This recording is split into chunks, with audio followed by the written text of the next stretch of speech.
What is going on, everyone? Sorry for that little delay there. I'm getting new to this new format here. Hey, I hope you guys are having a great Wednesday evening. I want to come on for about 5, maybe 10 minutes and just kind of highlight a topic that we're talking about in one of my community groups called The Forge. And this month, we're taking a deep dive on the book, The 5 Love Languages. You may be familiar with it. If you're not familiar with it, you need to go get this book. It's like 200 pages. It's a quick read.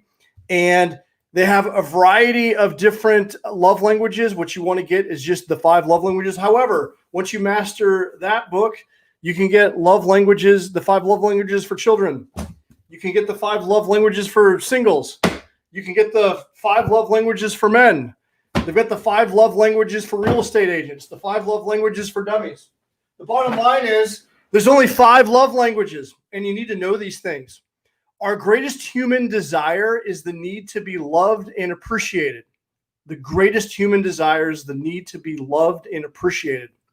And it's important to know what the 5 love languages are, because you have a love language, your significant other has a love language, your kids have a love language, your friends, your family, we all have a love language. And what your love language is may not be what your significant others is. But knowing's half the battle, right, G.I. Joe?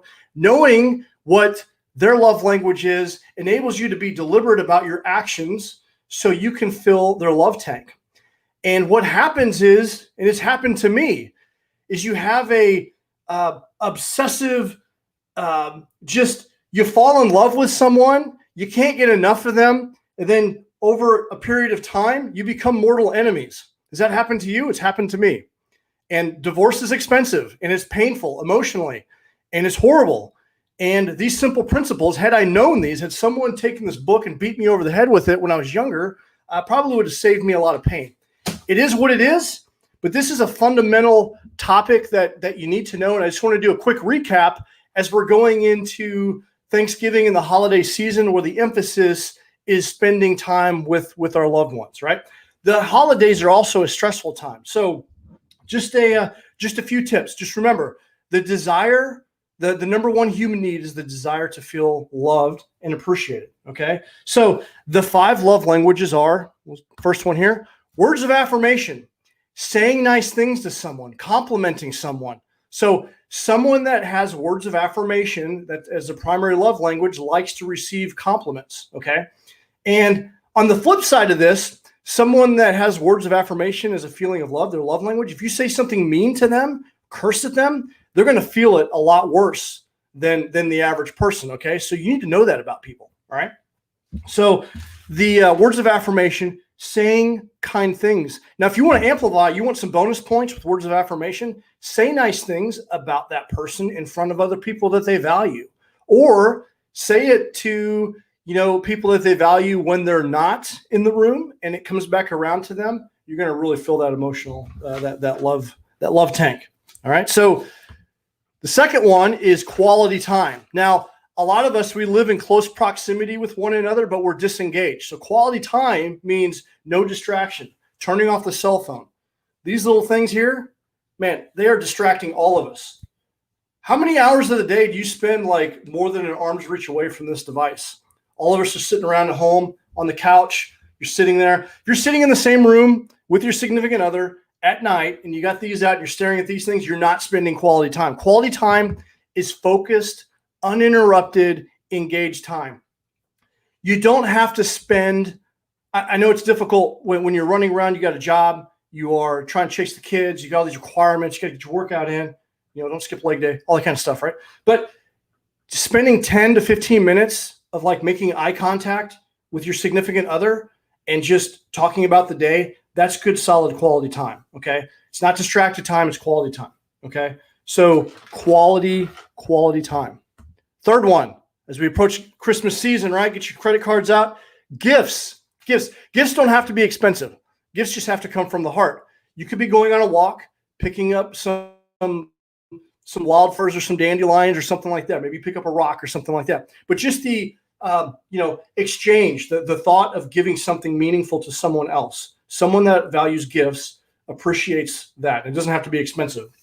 When we get married, we exchange rings as a gift. That's a token. It's a gift from one party to the next, and part of that ceremonial ritual. Okay. So gifts, this is an easy one, but you need to be more deliberate about it, because if your significant other values gifts and you're tight on money and you don't have to always spend a lot of money to gift. Okay. It could be a handmade something or another. Get creative. Could be something as simple, like I said, just getting some flowers or something like that. All right. Next one, physical touch. All right. So people who value physical touch, like to be obviously touched. Okay. So it's more than just intercourse, right? Okay. So it's holding hands, it's hugging. One thing that I learned from when I went to get Beachbody, the Beachbody coach got certified in insanity, Sean T. He's like, one thing, if I could impart anything on you, is be a good hugger. Give good, solid hugs. Wrap your arm, bear hug that person. People that value physical touch really like the feeling of security. And what happens is when we're people that are babies when they're younger, there's some studies that have shown that a baby that's been touched a lot, hugged a lot, held a lot, they're far more emotionally stable than those that haven't been. And people that value physical touch value the security that comes along with being hugged and held. Okay. And you can do this. You can touch, give your significant other a hug or your kids a hug, touch them on the back, pat them on the back, put your hand on the lower back, open the door for them, all that kind of good stuff. All right. Finally, acts of service, doing things in an act of service for someone else. A lot of these times, could just be some basic chores around the house. Could be, vacuuming or doing the dishes or changing that diaper, right?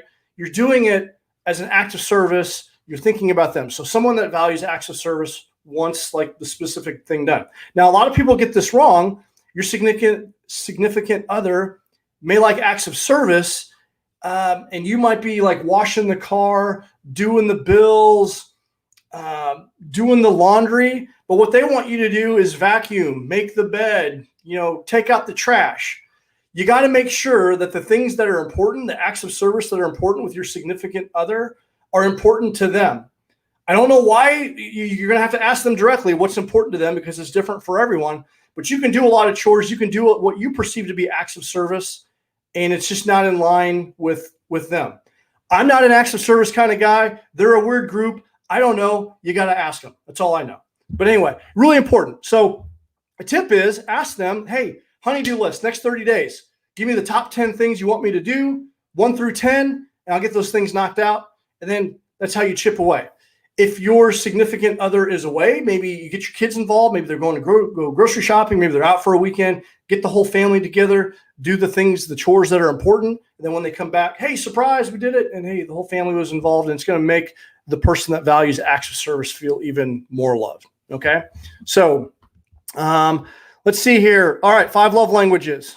As we go into the holiday season, you're around these people that you call friends and family that you're connecting with, right? You got to know what the love languages are. And just remember that your love language may not be the same as those around you.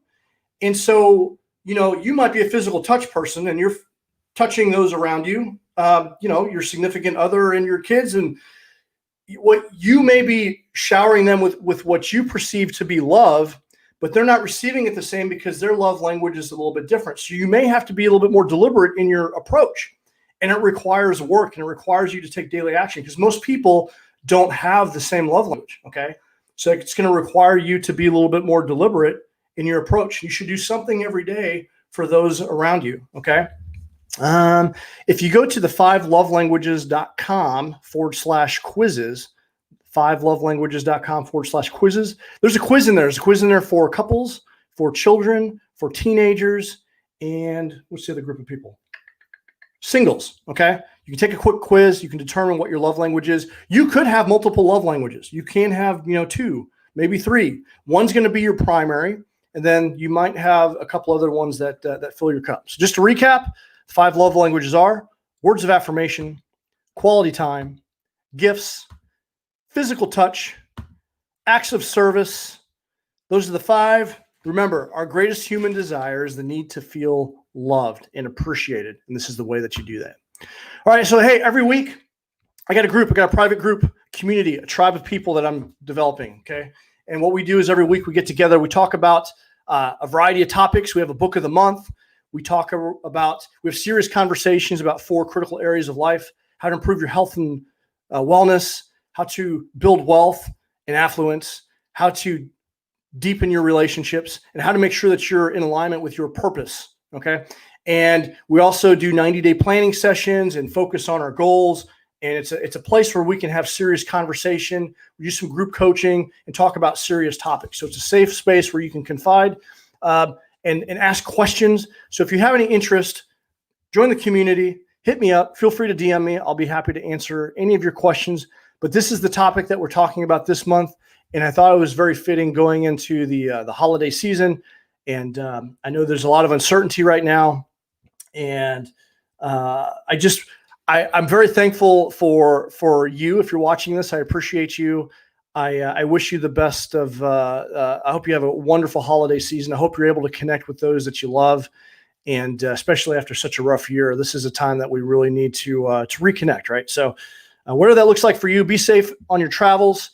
And I hope this serves you well. And we'll be online. I'll pop in every now and then and do a video and try to teach something and hopefully add some value to you. So, all right, guys, I will talk to you guys later. Be safe. Do hard things. And we're ending time. Meow.